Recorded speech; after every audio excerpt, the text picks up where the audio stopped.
wrongly means you do not know which one is which. Okay, so now Yes, here one thing at least I hope you may agree, or at least few of you agree, that if you are given the option to find the equivalent t and equivalent pi, all of you or most of you may prefer to do which one? If you give the option T, find equivalent t or equivalent pi, which one you will T, do? T. T. T. Why? Because the calculation is simple, much simpler compared to Yes, this, right? That is why you do that. But if you are forced to do the pi network, then you have no other options. But you are given options, you will prefer T.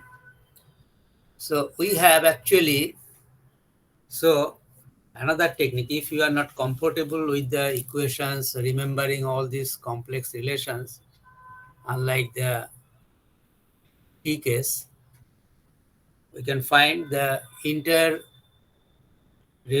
or interconversions between T and pi. So T to pi, pi to T conversions we can use.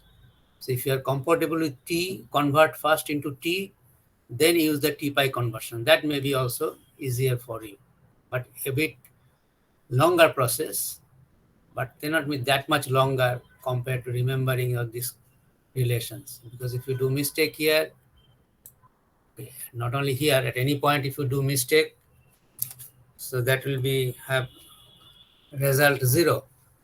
So that is why you have to ensure at least it is not, the chance of mistake is minimized. Anyway, so T-pi transformation, it is a very useful technique, quite frequently used in electric circuits. Perhaps you have also done it earlier in the form of star delta or delta star conversion. So we'll also mention it here, and we will tell you how to do that quickly. Let me write. We have seen that for Z1O is for T and pi. We'll write the relations. For Z1O for T, it is Z1 plus Z3, and for this it is ZA ZB plus ZC, and ZA plus ZB plus ZC. For Z2O, it is Z2 plus Z3, and here it is ZC plus ZA plus ZB divided by ZA plus ZB plus ZC. And Z1S means Z1 plus Z2 Z3 Z2 plus Z3, and here it is ZA ZB by ZA plus ZB. So you can see that there are three equations. So if you are asked to find T network from pi, then you can solve Z1, Z2, Z3 using these three equations. Or if you are asked to find the pi from equivalent pi from given T, then you have to solve for ZA, ZB, ZC. So three equations, three unknowns. Principally, there is no problem. It is should be okay. But you can see the equations, the relations, which are not that easy to solve directly. So it will take some time. But you don't have to solve this in class, because after simplification, we have found some relations that we will use here. What is that? Let me write it here. So from pi to t, we will first find Z3 is equal to ZA ZC by ZA plus ZB plus ZC, Z2 is equal to ZB, ZC, ZA plus ZB plus ZC, and Z1 is equal to ZA ZB by ZA plus ZB plus ZC. This is for pi to t. And for t to pi, we have to find ZA. ZA is equal to Z1 Z2 plus Z2 Z3 plus Z3 Z1 divided by Z2. It seems a little bit longer, but ZB is equal to Z1 Z2 plus Z2 Z3 plus Z3 Z1 divided by Z3, and ZC is equal to Z1 Z2 plus Z2 Z3 plus Z3 Z1 divided by Z1. So these are the relations. So if you remember these relations, you can convert. This is for T to pi. You can from pi to T or T to pi. Interconversion you can do.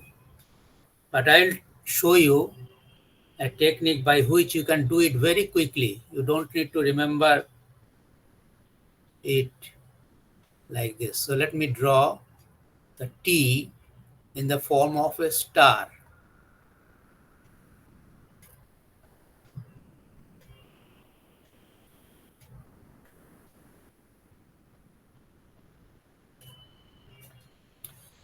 So this is T, this is a common port.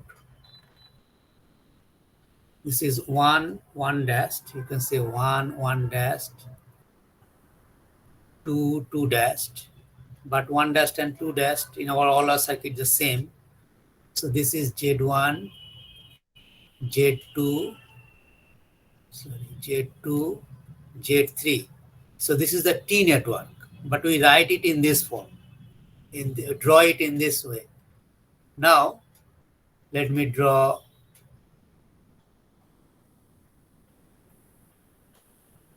a pi on the same. We draw the pi. This is 1. Pi we draw in the form of delta.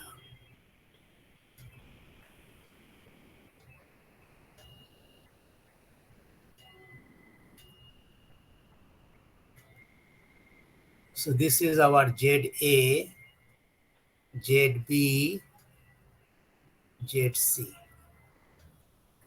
Okay. So now the question is, if we draw it like this, from this diagram, we can easily write from T to pi and pi to T. Let us say we want to write pi to T. That means we want to find Z1, Z2, Z3 from here. So if you have to find Z1, look at where is Z1.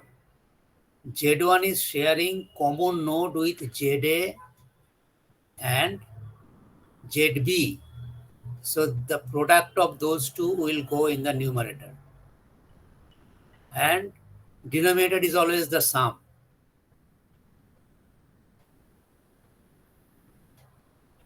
Similarly, for Z2, which two are sharing the common node? Pi, ZB and ZC. This is ZC. Should write. Which two are sharing the common nodes? ZB and ZC. So ZB and ZC will go in the numerator, and denominator is always same for all. Similarly, what will be Z3? ZA into ZC.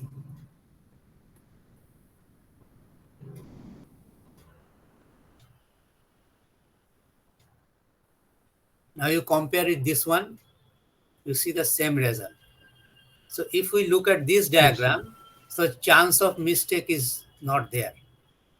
But if you have to memorize it, and you may be confused, it will be ZA ZC or ZB ZC. But if you write it like this, it will be very much clear. So those which are in sharing common node, that will go, the product of them will go in the numerator. Similarly, we look for T to pi. So T is known, and we want to find the pi. So pi means ZA. So for ZA, where is ZA? This is ZA. So in this case, what we'll do, here numerator is same. Numerator is same means sum of the products of 2. So how Z1, Z2, Z2, Z3, Z3, Z1. This will always be in the numerator. Z1, Z2 plus Z2, Z3 plus Z3, Z1. And the denominator will be 1, which is just at the opposite end. So if you are finding this one, that is the opposite end. That means which is not sharing the node. So Z1 and Z3 are sharing node, but Z2 is not sharing the node. So it will be divided by Z2. Similarly, now tell me what will be ZB. Numerator is same here. Z1, Z2 plus Z2, Z3 plus Z3, Z1. So this is same, divided by Z3. If it is ZB, you have to divide by Z3. And ZC, then what will be here?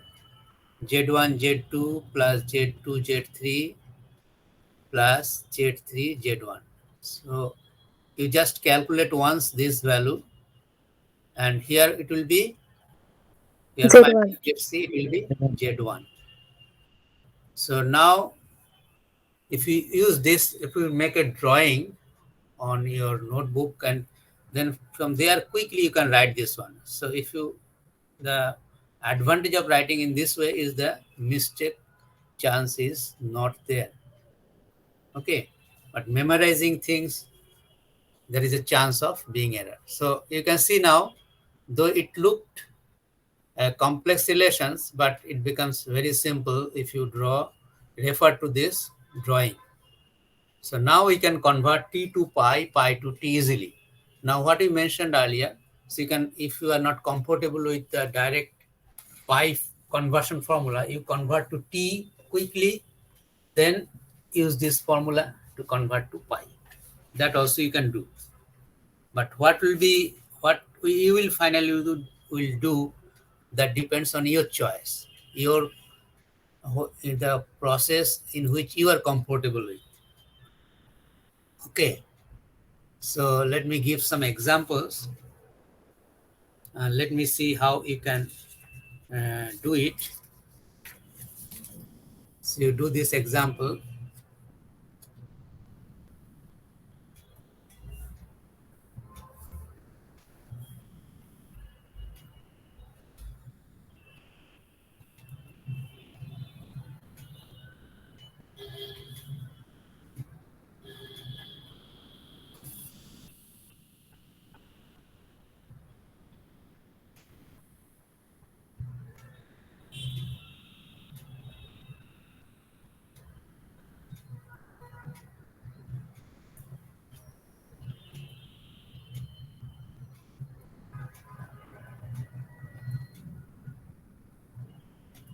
So we have this network, 1 1 dashed, 2 2 dashed.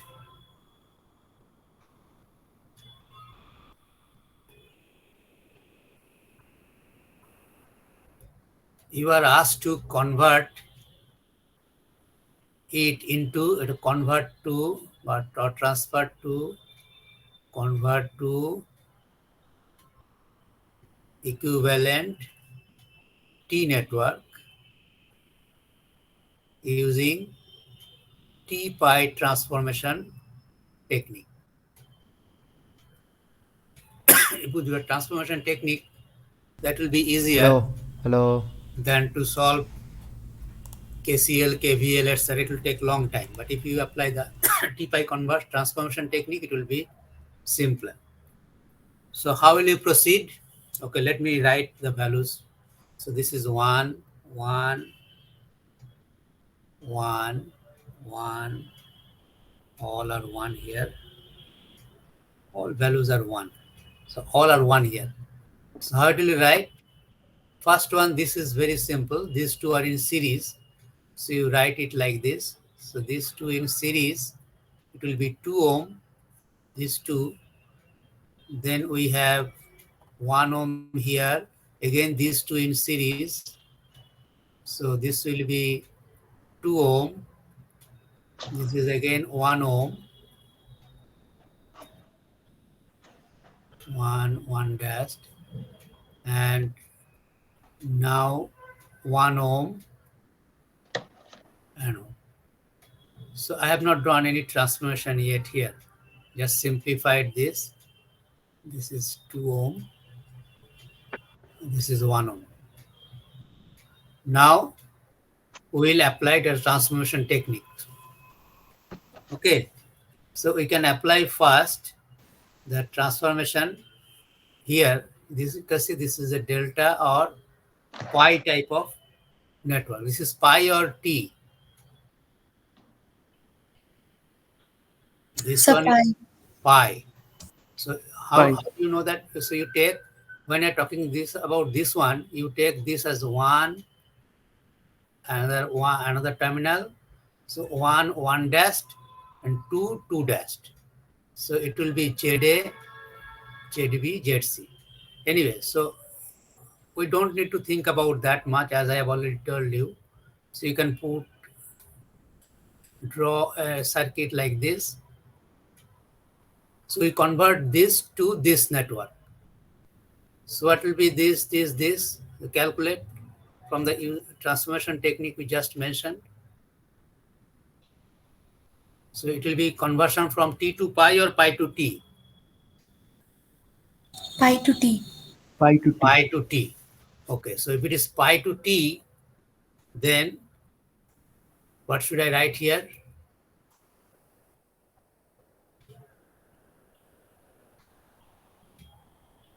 What should I write? From here, I would write this one. What is the value of this? 2 by 5. So 1 into 2, we just write this. This will be 1 into 2 by sum of this. 1 plus 2 plus 2. That is 2 by 5 ohm. So this I have obtained. So this is the point here. Next, this one. What will be this? Denominator is 5. It is 2 fixed. by 5. It is also 1 into 2 by 5. This is also 2 by 5. And what about this? 1 by 5. Not 1 by 5. 2 into 2 by 5. This is 4 by 5. Right? Sorry, sir. 4 by 5. 4 by 5. So now this has been transferred to this network. Now we have this circuit. Remember, we are not disturbing the 1 dash terminal. So we have replaced that by this 2 dash. So only this is transformed to this. This is 1, this is 1, this is 1. Next, again you take the sum of this. So this will be 4, 5 means 9 by 5. And this will be 7 by 5, right? 1 plus 2 by 5, and this will be 9 by 5, and this will be 2 by 5. And we have this circuit now. This is 1 dashed, 2 dashed. Again, this is not yet final T. So we have to do now. What we have to do now?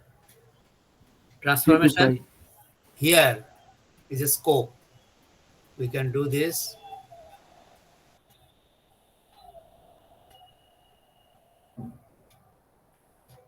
Again, from this is pi, from pi to t. This is also pi to t. So what will be the value here? Now you tell me, what should I write here?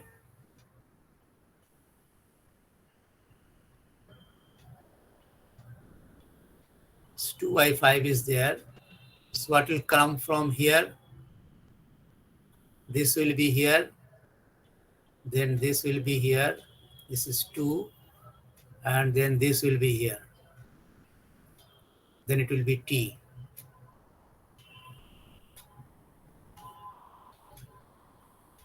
So what is this? First you take this into this by sum. So what is this value? This is 1. So take the sum. So 9 by 5 plus 7 by 5 plus 1. This is how much? 16 plus 17 by 5, right? 21 by 5. 21 by 5. 21 by 5. 21 by 5. Next, then you tell me what is this? This is 9 by 5 into 7 by Into 5 7 by 5. divided by, 63 by 25 divided by 21 by 3 by 25. so this is how Sorry, much? 3 by 5. 3 by 5. 3 by 5. 3 by 5. Sure. So this Yes, is sir. 3 by 5. What about this one? Now you calculate and tell me. You can show the calculations in rough pace.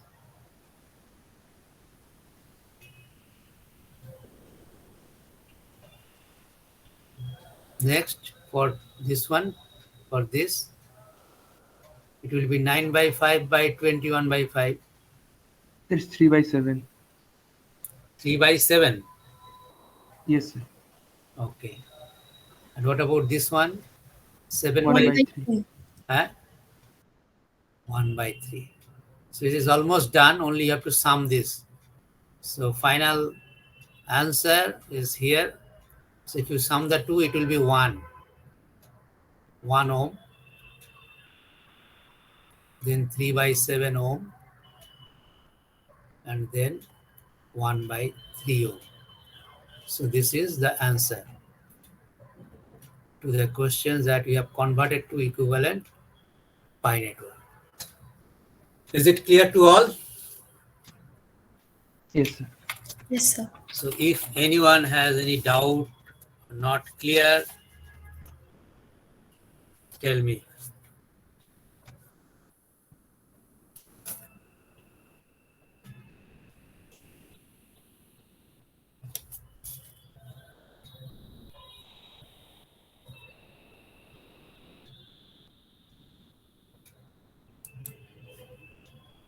Okay, let me give another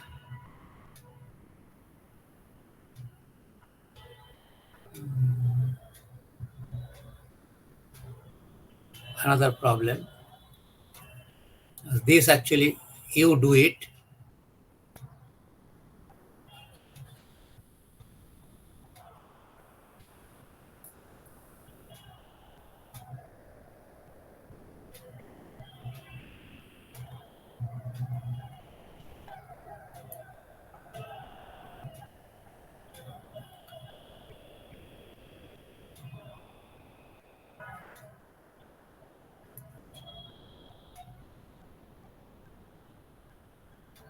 This is A, this is B, and all values are R. Resistance values are R. The question is here, find the equivalent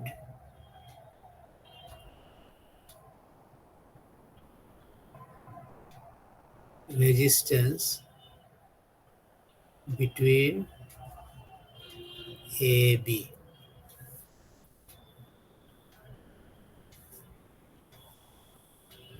Find the equivalent resistance between AB. Okay, I give you only the first hint. You can approach any technique. So you convert this pi to t first and then proceed. First convert this to pi and then proceed. And let me know your result. You will have 3 minutes maximum.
Sir R/3 করে হবে প্রত্যেকটা?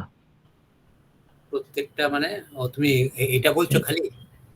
হ্যাঁ sir, ওইটা মানে ওই পাইটা টি তে convert করে। হ্যাঁ, তুমি পুরোটা করো।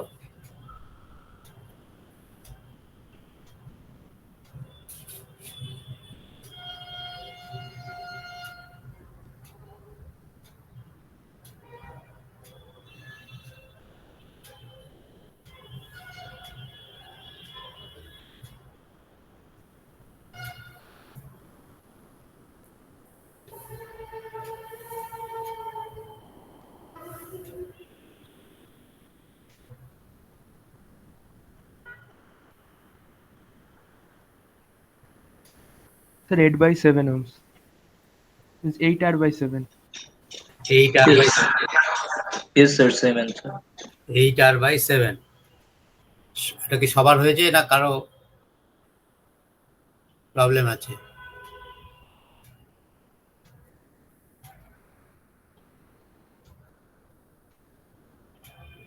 সবাই বুঝতে পেরেছো?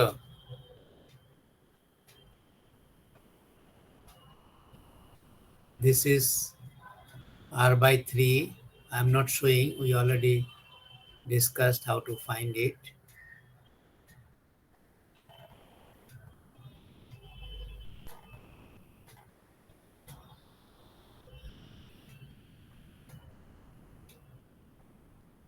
হ্যাঁ স্যার, এটাই। R by 3, R by 3. This is R plus R plus R, 3R, and this is R square by 3R, so R by 3, and all are same, so it will be R by 3. R, R, R, R. This is A, B. This is again 4R by 3,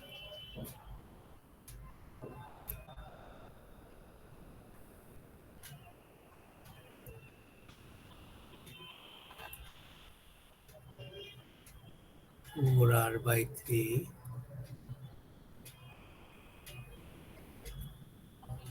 r by 3.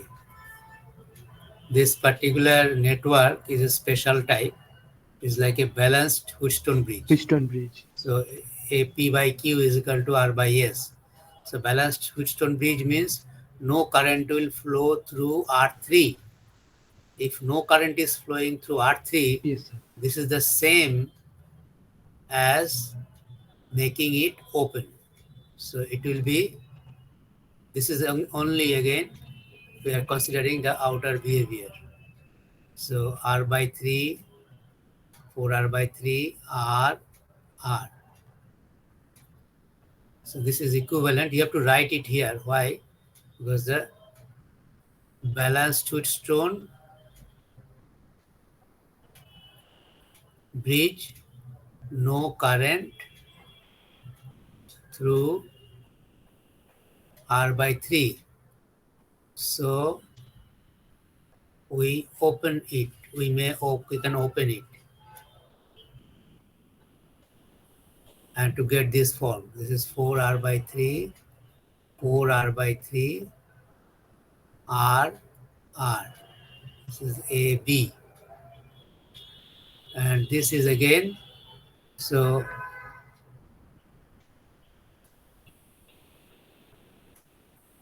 AB, 8R by 3, this is 2R. And so R equivalent between AB is 8R by 3 into 2R by 8R by 3 plus 2R. So there will be only one R there, and it's 16 by 3, and here it is 16 by 3, and here it is 14. Now কত হচ্ছে? 14 by 3. 14 by 3, and here it is 16 by 3. It's 16 by 3 by... Sir, 16 by 3, 16 by 3 by 14 14 by 3. Yes. That means 8 by 7 R. So this is the answer. Equivalent resistance between this. Okay. Is it clear to all? Yes, sir. Only thing is, when you are applying special tricks, you have to be very careful whether it is properly that case situation or not.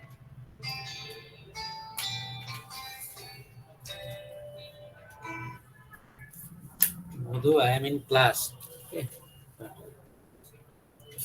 Okay. Okay.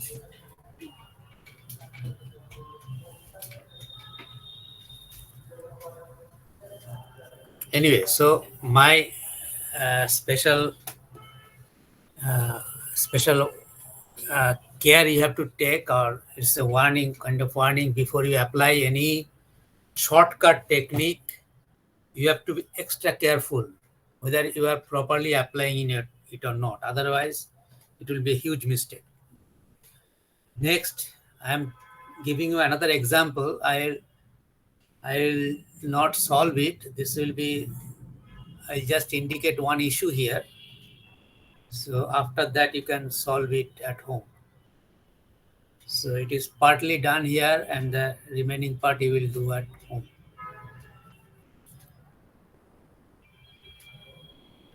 Two dashed, one dashed. Say 2, 4, 3, 1, 3, 2. Okay, the question is here to find equivalent T network. Find equivalent T network. The problem that you will face here while doing this, as we don't have time, so I am not telling you to think about it, but you will face the problem that I am mentioning in advance, that you will not be able to convert it into pi, because this is not a pi. because there is one 3 ohm resistance. So in all circuits, we have seen that in this part there is no resistance, only these 3 are there. Or if it is not there, only these 3 are there. Only in that case you can find the similarity with pi. So what we'll do in this case, as we are interested only in the equivalent circuit with respect to the behaviors at the external ports 1, 1 dash, 2, 2 dash are concerned, we are not at all interested what is happening inside, then for that purpose we can draw an equivalent network. What is that? Is that you can take the 3 ohm here, just add to this and make it vanish. So that's it. That is a trick that you can apply in this case. So that can also be shown, but I am not showing that. If you have interest, you can try it, or I can show it to you later. So you can write it like this.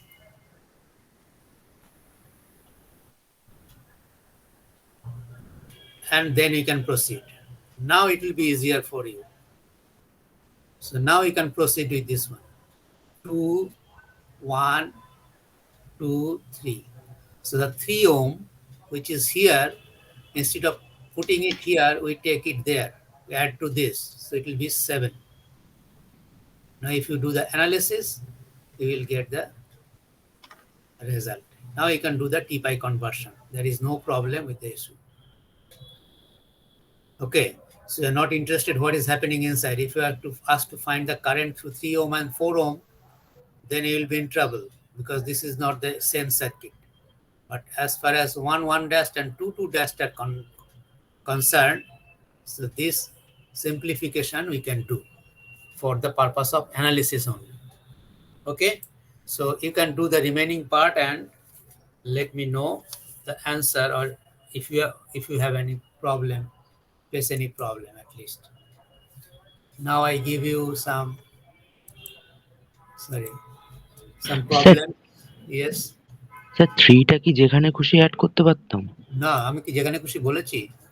না মানে শুধু এইখানটায় just অপোজিটে এইখানে। আচ্ছা, অপোজিটে। আমি যে কোনো জায়গায় বলিনি। দ্যাট ক্যান বি শোন, বাট আমি এখন আর দেখাচ্ছি না। তোমরা নিজেরা যদি বুঝতে পারো খুব ভালো, আর তা না হলে যদি কারো ইন্টারেস্ট থাকে তাহলেই আমি তাকে বলবো, দেখিয়ে দেবো। So now here, only because we don't have enough time in hand, we have very shortage of time, সেজন্য আমাদের কিছু টাইম ম্যানেজমেন্ট করতে হচ্ছে। We are forced to do that. Now another problem is find the effective resistance again. Say D, this is D.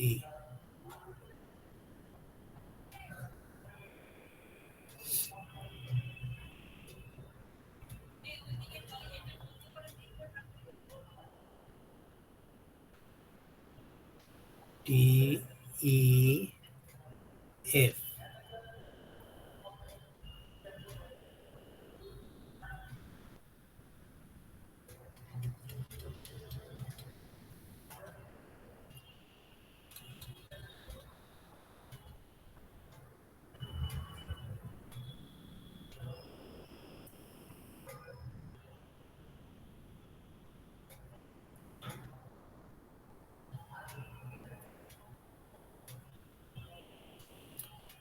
So this is circuit. This is A, B, C, and ohms are, this is 4, this is 7,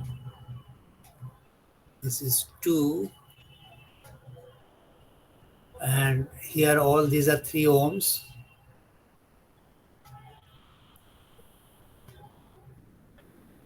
And this is 1 ohm. This is also 1 ohm, and this is 3 ohm. So find the equivalent impedance resistance between B and F. You find equivalent resistance between B and F, that is R, BF. Find equivalent resistance between B and F, that is RBF. So that is homework for you. You do that. And let me see if I can give another problem.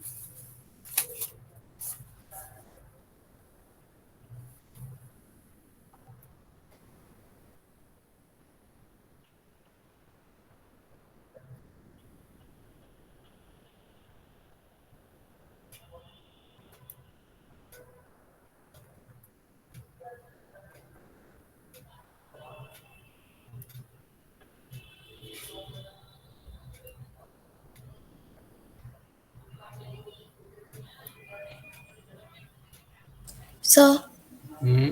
so what's the answer for the previous sum that you gave? Like, You do it and let me know. You try it. sir, I've done that. Could you check it This then? one you have done No, sir, the immediately. previous one.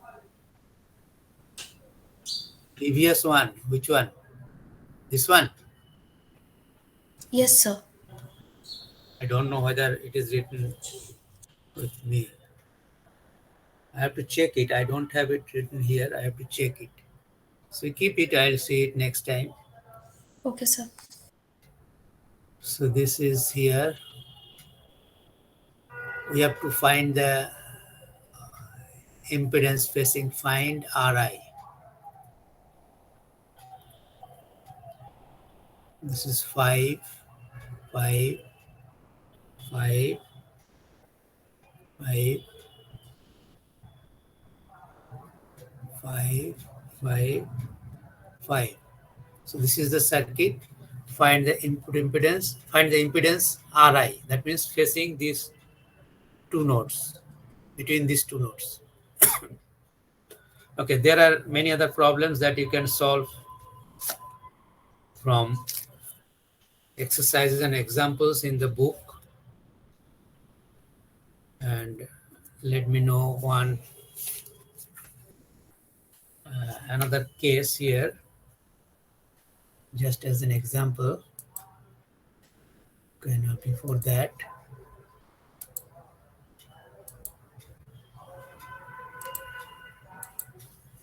the special case of Bridge-T network. We mentioned one Bridge-T network, a special example.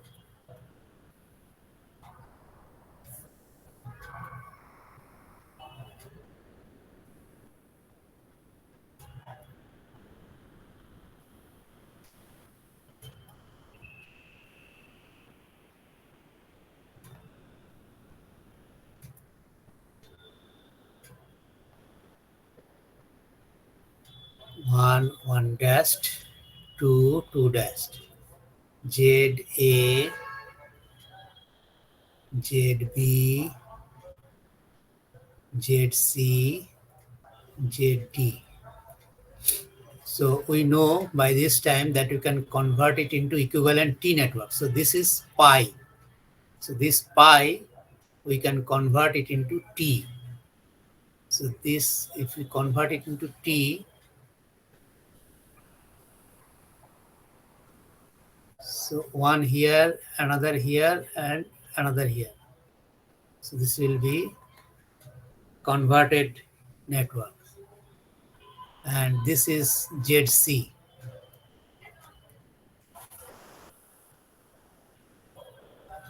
So this is a Z1 dashed, Z2 dashed, Z3 dashed. After conversion from Z3 dashed, after conversion of this pi to T, this pi we have converted to T network here. This pi has been converted to T. So we get this one. Now we can see, you can write it simply like normal T network.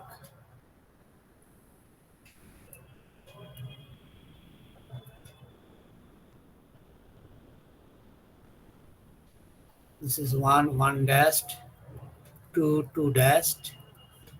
This is Z1, which is equal to Z1 dashed, same as. This is Z2, which is the same as Z2 dashed. And this is Z3, which is Z3 dashed plus ZC. Okay. So an important application, why I have mentioned this one, an important application of this is I have given examples only to you so far. Sorry, only using the resistive elements, but they can be anything, they can include reactive elements also. That means in general, they can be impedance. So there can be impedance, they can be simply resistance, they can be simply reactance. That means only inductance or only capacitance can also be present. So if it so happens, then it may so happen that Z3, if it consists of reactance, for example, particularly, so you can see some reactance will have sign negative. So it may so happen that Z3, which is equal to Z3 dashed plus ZC, which may be equal to 0. The elements may be chosen in such a way at a particular frequency that Z3 plus ZC equal to 0. See, if it is 0 means what? 0 means any signal coming from this port will go back to the same port. It will never reach the output port. That means if it is going from 1 to 2, then the signal is transmitted from 1 to 2 port. But if it is not going there, that means signal is not transmitted to port 2 because it's a short circuit path and the current will prefer the short circuit path. All current will flow this path. Nothing will go to the output. That means no signal will be transmitted to the output port, to the port 2 from 1 to 2 if this is equal to 0. So this is called the condition for null transmission. This is the condition for null transmission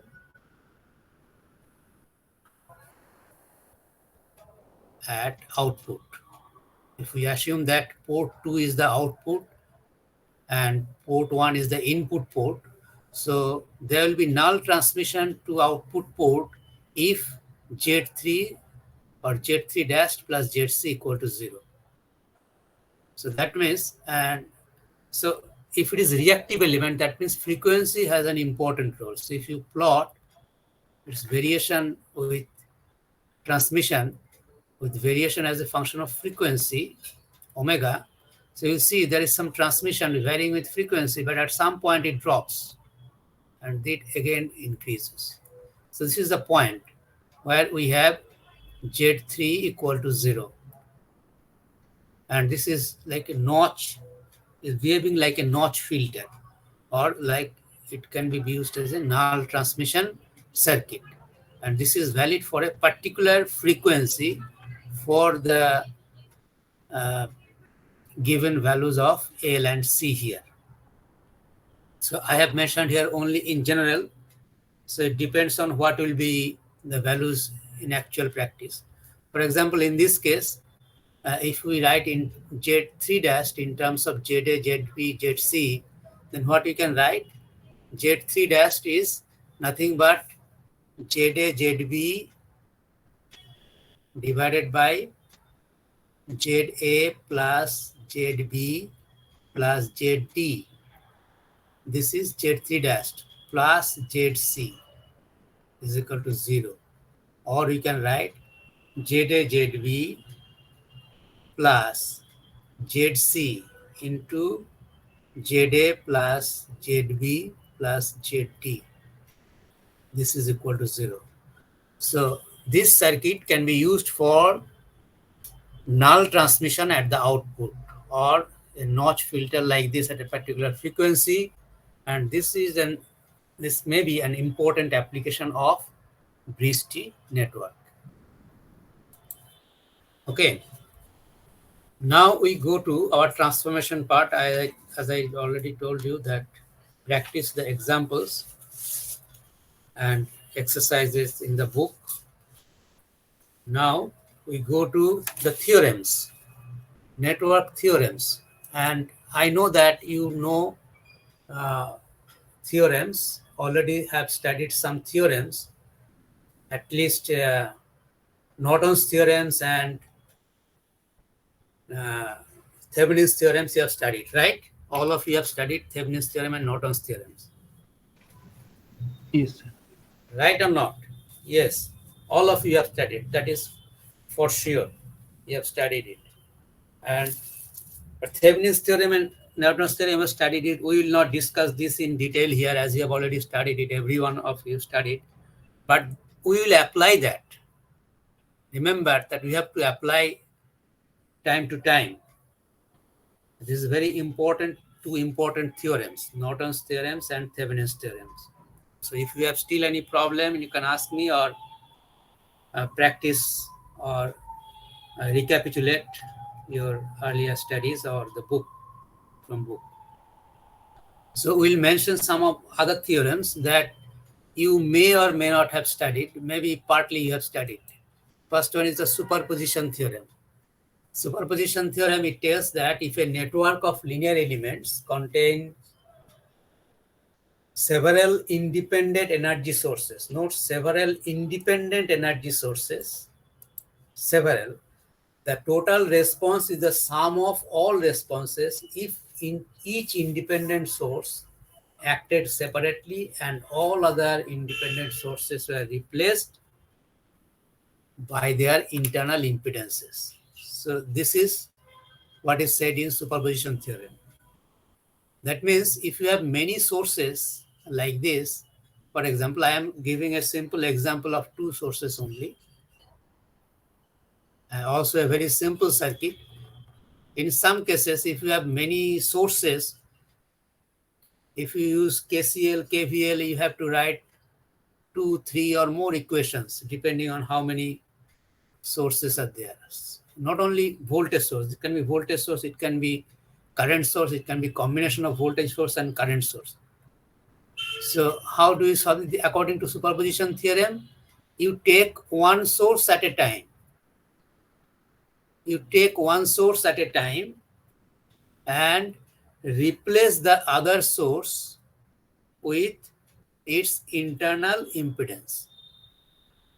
If internal impedance are given, use that value. If internal impedance is not mentioned, then you assume that the source is ideal and replace the voltage source by short circuit and replace the current source by open circuit. Okay.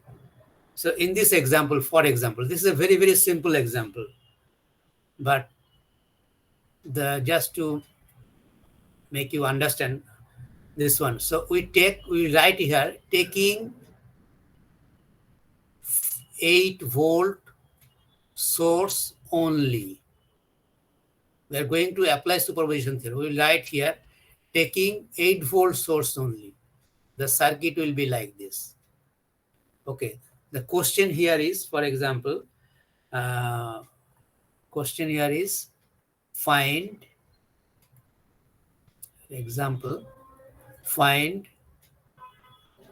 current through 2 ohm resistor. That means this current I want to calculate. So plus 8. So if you are asked to calculate, we do not make any simplification so that this vanishes. So never do that. Make sure that it is already there. So what we do here, we keep only 8-volt source and replace this with its internal impedance. As nothing is mentioned about its internal impedance, we will assume that this is ideal source and ideal voltage source has 0 internal impedance. So we replace this by short circuit. So this is 2, 4, this is 3, this is 2. And let the current now be I1.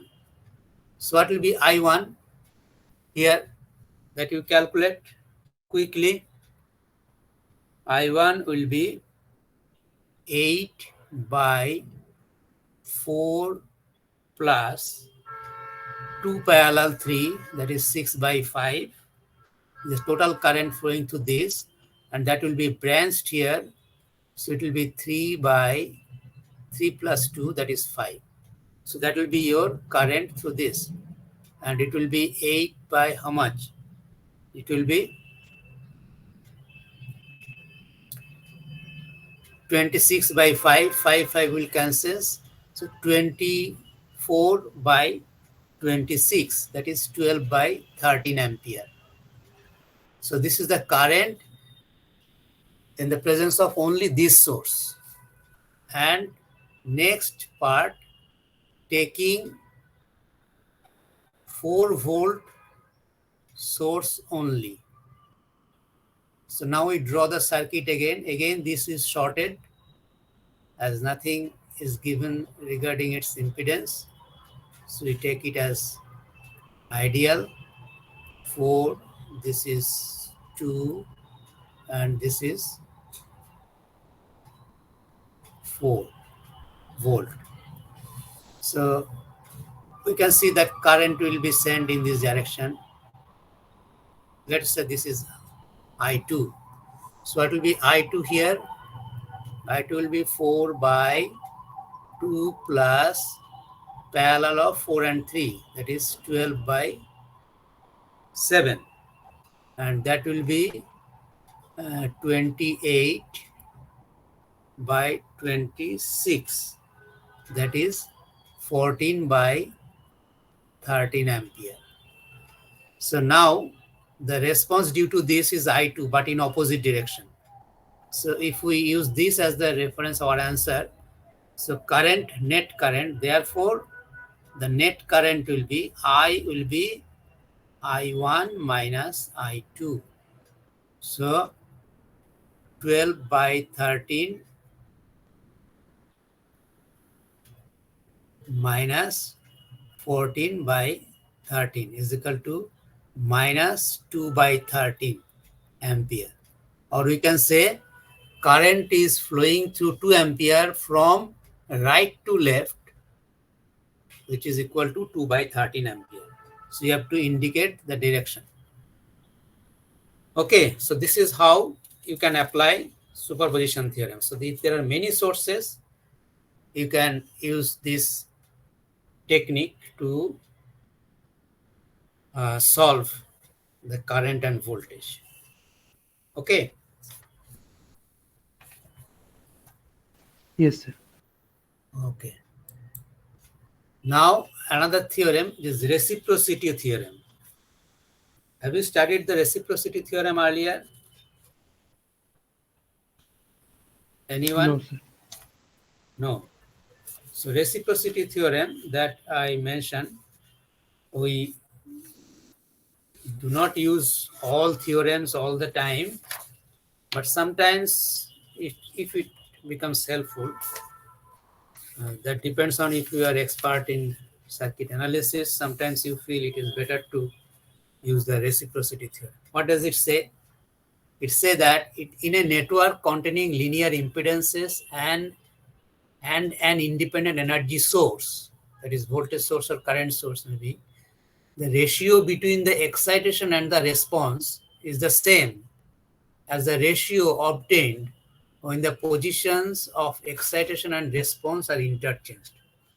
Sometimes you feel that in a circuit, if the source would be here and I was asked to find the current in this branch, then the problem could be easier. So in those cases, you can apply the reciprocity theorem. So let me show it again by a very simple example. The example that I am giving here are only simple examples just to save time, but you have to grasp it well so that you can apply it to any other circuits also. Okay, so let us say we have a meter here, ammeter. This is not current source, this is ammeter, reading current, I. And this is the source. So instantaneous is 2 volt. is here.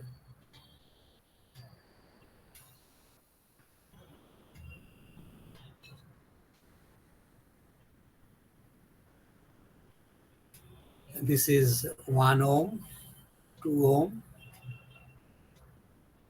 and this is 2 ohm. So here, let me write, this is the source, or we should write excitation. This is the excitation. And this is the response. That means the current we want to find. So between the ratio between excitation and response, that means this by this ratio will remain unchanged if we change the position of these two. That means we put the 2 volt here and put the ammeter there, the ratio will remain the same. So if you feel that the source is here, then it is easier to solve, then you can do that. You will get the same result. This is the application of reciprocity theorem. So let us check, let us verify the reciprocity theorem. Okay, let us first find the current in this case. What will be I in this case? I have taken a simple example to in this case. The first case, that means with source and response in its original position. So what will be I? What will be I? Do it quick. This is a simple circuit. 1, 2 and 2 in parallel. So it will be 2 volt divided by 1 plus 2 parallel 2, which is equal to 1. So it will be 2 by, no, this is this current. Then it will be branched again. It will be divided by 2, 1 by 2, 2 by 2 plus 2. You know that, right? So this will be 1. This will be half. So this will be half ampere. So source to excitation ratio is I by, say this is V. V is equal to this. So I by V is equal to 1 by 2 by 2. That is 1 by 4 ampere per volt. Excitation and response. Now the second case with position of these two interchanged. So your ammeter will be here and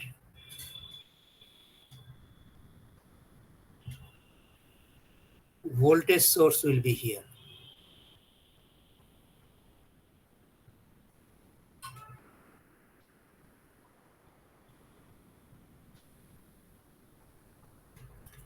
Say now this is I dashed current. And this is not necessarily the same voltage. You can put any other voltage. You can check the ratio also. So let me say this is V dashed is equal to, you can put 2 volt, you can put 4 volt or any other value. Let me show you by 2 volt itself, then I will show it. So what will be the current now?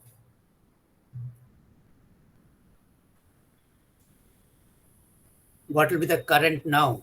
I dashed. I dashed is equal to how much? So you have to find the main current first. That is 2 by 2 plus 2 parallel 1. That is 2 by 3. And then you divide the branch it into 2 by 2 plus 1. So it will be 2 by, this is 6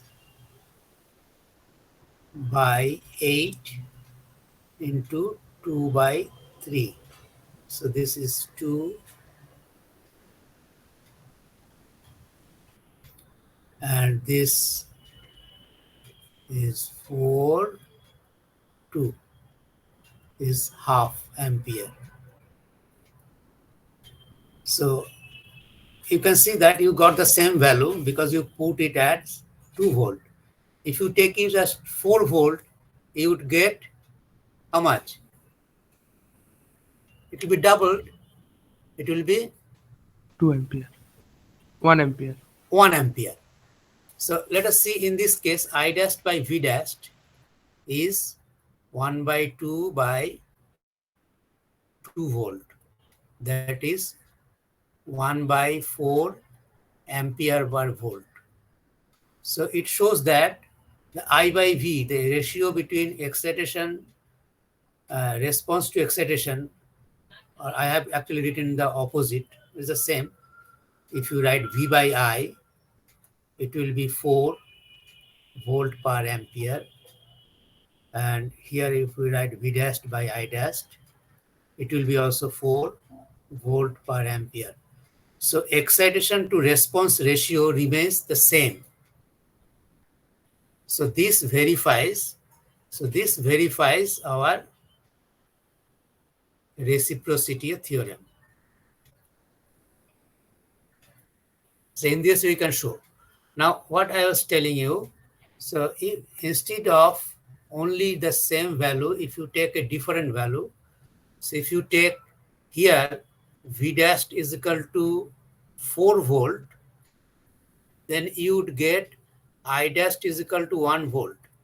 You see the ratio is the same again, 4 volt per ampere.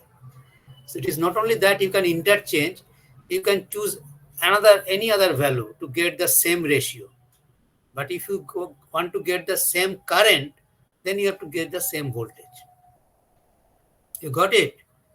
So this verifies the excitation, the reciprocity theorem, that the excitation and response, the ratio between excitation and response is the same as the ratio obtained when positions of excitation and response are interchanged, as in this case. Is it clear? Yes, sir. Okay. So you have to practice anyway. Without practice, it will not be that easy. You may not. With practice, you can remember it very well. You can apply it well also. Another theorem is Telegen's theorem. Telegen's theorem says that summation of instantaneous powers of all branches in a network is 0. So if Vk and Ik are chosen instantaneous voltage and current for the kth branch, then summation of the Vk Ik product will be 0. So summation of Vk Ik product will be 0, or we can say this in short form, that is the summation of instantaneous powers. So this is the product means the powers, instantaneous powers. So summation of instantaneous sorry, summation of instantaneous powers will be 0. So that is the statement of Telegen's theorem in short. So in short, we can say that is what is written in this here. So summation of instantaneous powers of all branches in a network is 0, Vk Ik. But in this case, while doing this, as this is algebraic sum, you have to keep the, remember the polarity and polarity of the voltage and polarity of the direction of the current also. This you have to follow. Vk's have reference polarities are so chosen that the positive polarity is the tail of the current arrow. But for example, if you have this branch in a circuit, so if the current is flowing in this direction, it says that the Vk's reference polarity is so chosen. If you choose this as Ik, then your Vk should have tail of the current arrow as positive. So this will be the polarity of Vk. So you have to choose like this in all cases. Then you apply this, you will see it will be 0. So you can check this, you can verify, you verify this yourself. You solve any circuit, hints how to proceed, solve any circuit, then identify Vk, Ik, then find summation Vk, Ik. You have done a lot of for all branches. Find Vk, Ik and see what happens. You will see it will be 0 if you appropriately put the polarities. So if you see that your polarity is opposite, then you have to put it as minus. Or if you see current flowing is in opposite direction, then you have to put it minus. For example, in normal resistance, it is the same. But in case of source, it will be opposite, because in case of source, the current flows in this direction. So in case of source, this product will be negative. So if you put either Ik negative or Vk negative, any one. So you try that. You have solved many circuits. So you can take any one of them and try this and verify it yourself that yes, Telegan's theorem is satisfied. Okay. So this I leave to you to verify. Is it okay? Yes, sir. Next is Millman's theorem. Millman's theorem, it says that when a number of generated voltage sources of voltages V1, V2, etc., and internal admittances Y1, Y2, etc., are connected in parallel, can be replaced by, this should be can be replaced by a single voltage source of voltage V0 and internal admittance Y0, where V0 is equal to this and Y is equal to this. So this we can apply to an example that we gave you earlier. So let me find that example so I can show it here. I gave you one problem in an earlier class, so you can let us see how we can apply that using the Millman's theorem, or you can apply Millman's theorem there. Let me find it first.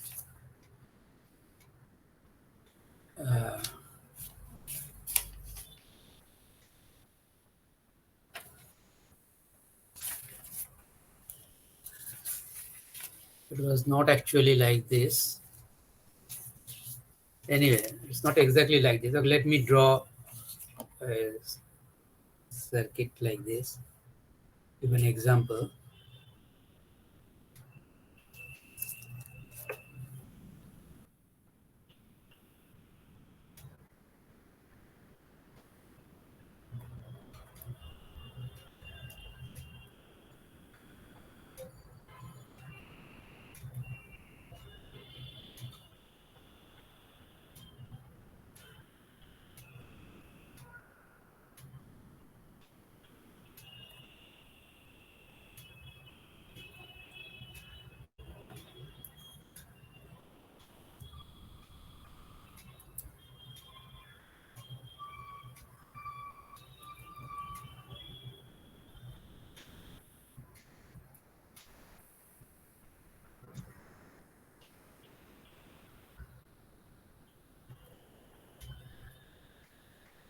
Okay, so this is say voltage E1.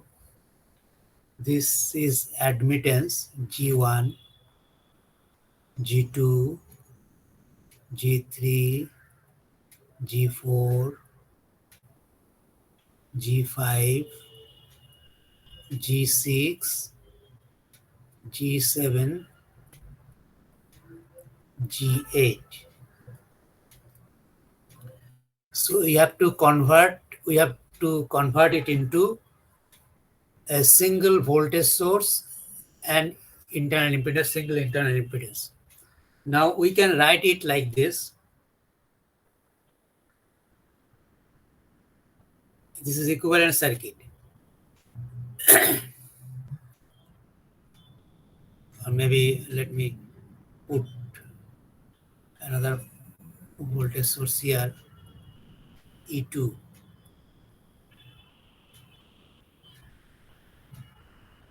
E3.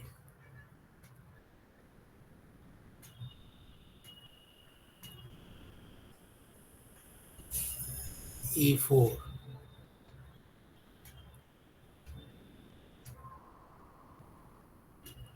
E5.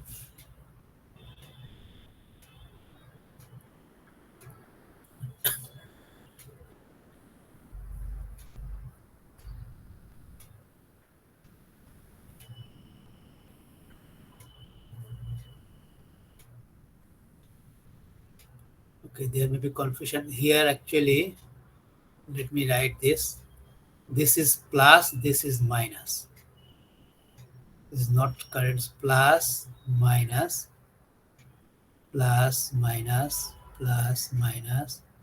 Here also, here or here, anywhere we can put plus, minus G6, plus, minus E6, E7, this is E6,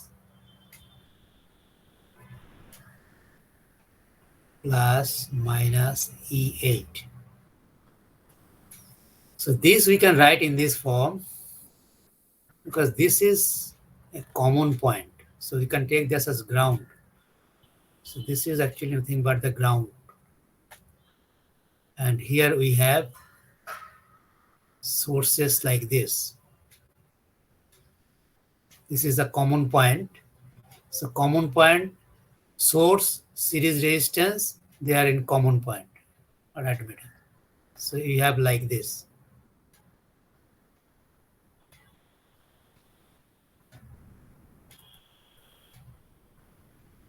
In this way, I'm not drawing all.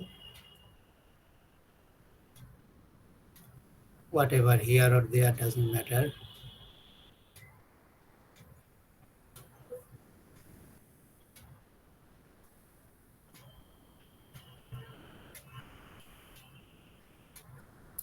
Okay, so this is say plus E1, E2,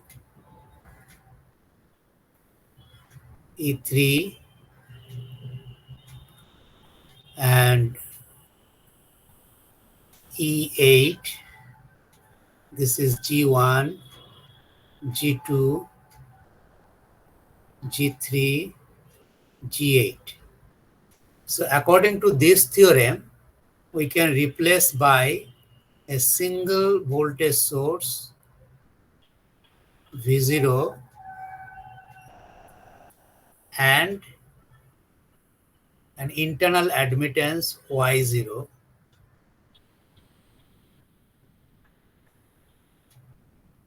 So we are interested in this terminal. Say this is AB.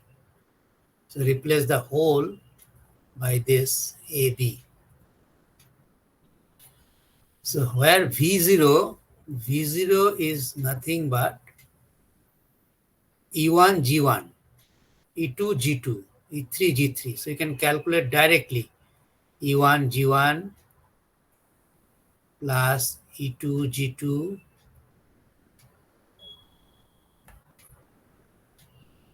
plus E3, E8, G8 and divided by summation of all admittances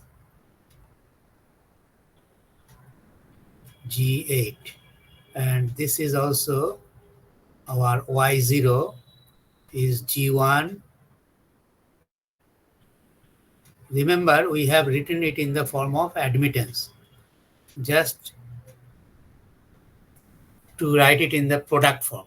So actually if it is impedance, you have to take the reciprocal of this.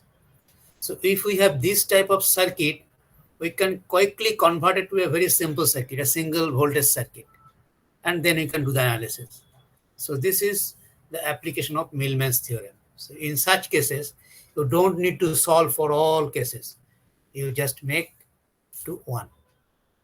This you can also prove yourself, convert each to current source, then current sources will be added, admittances will be added, that you reconvert into voltage source, you will get this result. So you yourself can prove the Millman's theorem. Okay. Yes, sir. Yes, sir. Thevenin's theorem and Norton's theorem, that you know already. I'm not discussing, but I just, for recapitulation, I can mention here. So if you are given a black box and these two terminals, so we can replace this by a single voltage source, AC or DC, whatever be the case, in series with resistance or admittance in general, impedance. This is called VG, the generated voltage, and this is called the internal impedance. Where VG, how VG is obtained? VG is obtained by measuring the voltage across the two terminals by under open condition. So if this terminals open, then measure the voltage across the two, then you will get VG. So it is the open circuit voltage between AB that you can measure using a voltmeter also. So that value you put here, that is your VG. And what is ZG? ZG, you find the equivalent impedance between A and B. If you know the circuit, you can find the equivalent impedance between A and B. But there, you have to replace the sources by their internal impedances. If it is ideal, then in case of voltage source, it should be 0, short circuit. In case of current source, it will be open circuit. So in that way, you can do that. But if this is not known what is inside, then also we can do that. In that case, you have to short the two circuits, two terminals, and put a current source and do the measurement. So you find that will be your Thevenin current, because in Norton theorem, we find it like this, VG, or it is called also VT or ZT. This is your IG, for example, say IN, Norton's theorem, in parallel with Zn or Yn, whatever you say. This is AB.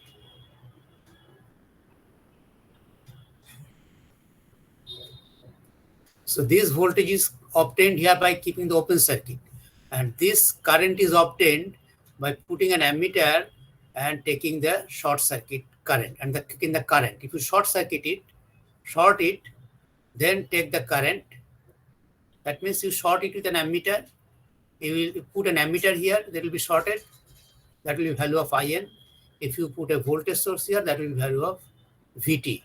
So voltage source here, you can directly measure. Current source here also directly measure. And if you cannot measure this one, it's not easy to measure. Sometimes you can measure putting voltage source, current source. The other way is, if you find IN, so ZG is actually ZG or Zn, that you can find actually by the ratio of VT and IN. So if you can find this, from there also you can find the equivalent impedance of voltage, Thevenin's network or Norton's network. So this is from the measurement value. Otherwise, if you have the circuit known, from there you can do the analysis to find the values of ZG and IG.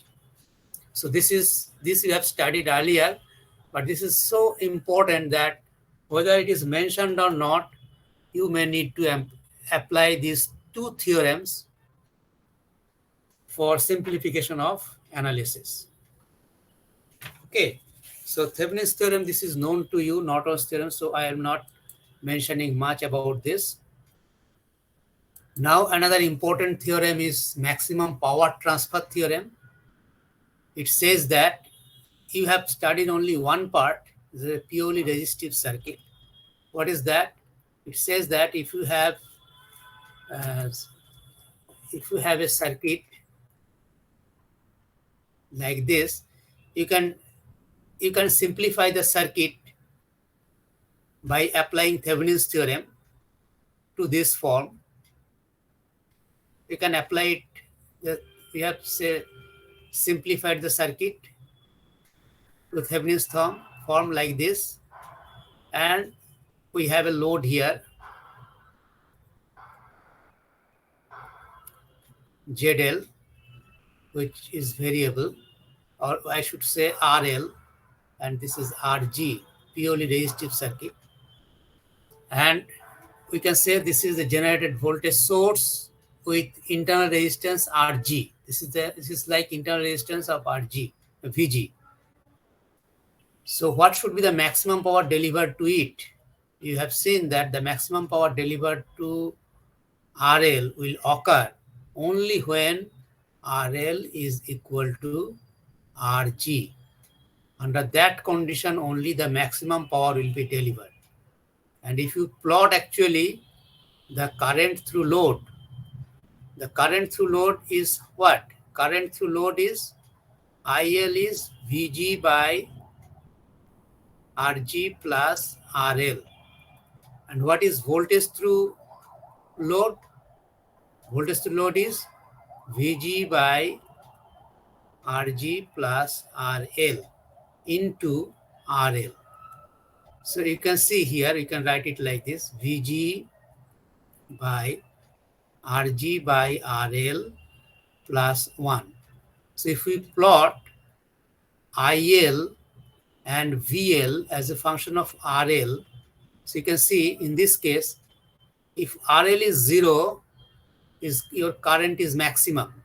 That is, I is equal to VG by RG. But as RL increases, it decreases. And as RL tends to infinity, it becomes 0. So current varies in this fashion. What about this here? Here, voltage is maximum when RL is infinity. And when RL is 0, voltage, while is 0, this is infinity, so voltage will be 0. So voltage actually varies in this way. And the final value of voltage will be VG maximum. So you see the voltage is increasing with RL, current is decreasing. That means the power is changing. So here product is 0. Here also product is 0. So power varies in this way. So we see that there is a particular value of RL for which the power will be maximum. That we can see graphically. That you can show by analysis also. That this is the case when RL is equal to RG. So, and that part you have already done. So in the next class onward, we will show how this maximum power transfer can occur in reactive circuits or complex circuits, with a circuit with complex elements. Okay, so that's all Yes, sir. for today. If you have any query at this point, I have to actually quickly go through this, assuming that you remember what you have studied earlier and only mentioning the new things. The point is only you have to do a lot of practice. There are few more theorems, but those are not so frequently used, so I have not mentioned those theorems. So in theorem, the maximum power transfer theorem will be our last part of discussion in theorem. Then we will go to inductive circuits. But Thevenin's theorem, I say Thevenin's theorem, Norton's theorem, you have to learn, you have to grasp very, very well. Very well. It looks very simple, but don't take it as simple. You have to make it simple. So you have to know how to apply it properly. Because for simplifications in many cases depends on the Thevenization or Nortonization of circuits. Okay. And maximum power transfer theorem, you have studied up to this. And here also I just forgot to mention that the maximum power transfer, the PL max, the maximum power transferred to load is given by Vg square by 4 Rg. So this is the maximum power that you can easily show. As you have done it, so I'm not showing it here. I've indicated you can easily see it, or if you remember it, that is also fine. So in next class, we will discuss the remaining part of theorem and possibly inductive circuits. Okay, so do you have any other question here? So Anyone? So 10. Okay, so if no other questions, we can conclude our lecture here. Sir, So, right. So, yeah. Okay. Sir, I joined a bit later. So not related after to the class. It is only No, no, attendance, no. right? Okay. Yes, sir. Yes, I'm sir. stopping presentation. So now you are talking about your attendance. Who joined late?